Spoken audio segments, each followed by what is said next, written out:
my name is Max. And I'm Calvin. And we're hosting So You Wanna Be a...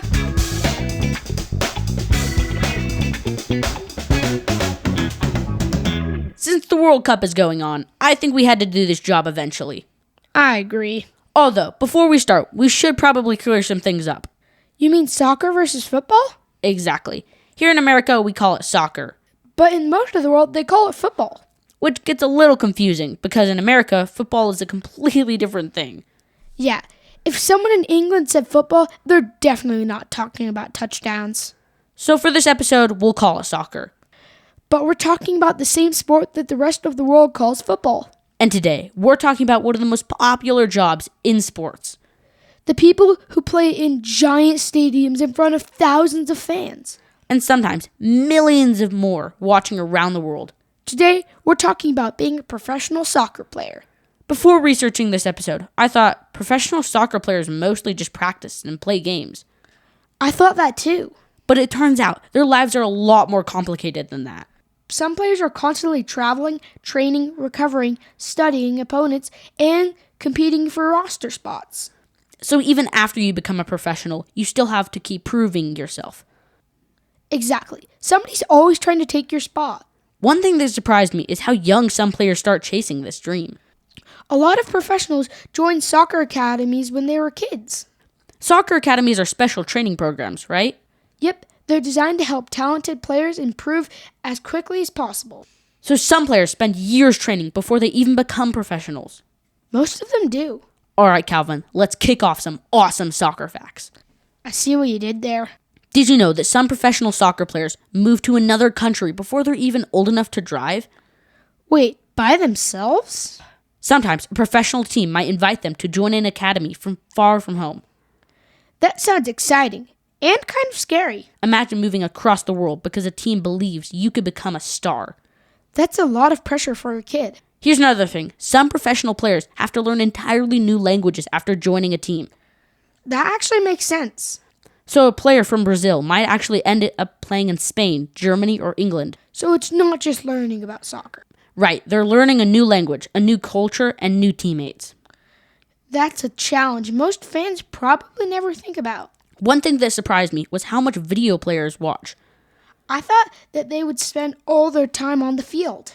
Teams watch hours of game film before matches.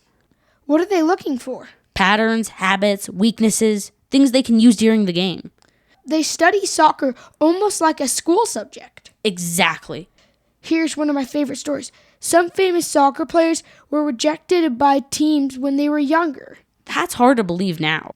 Coaches didn't always think that they were good enough. So getting cut from a team doesn't mean your dream is over. Not even close. That's actually a really important lesson to learn.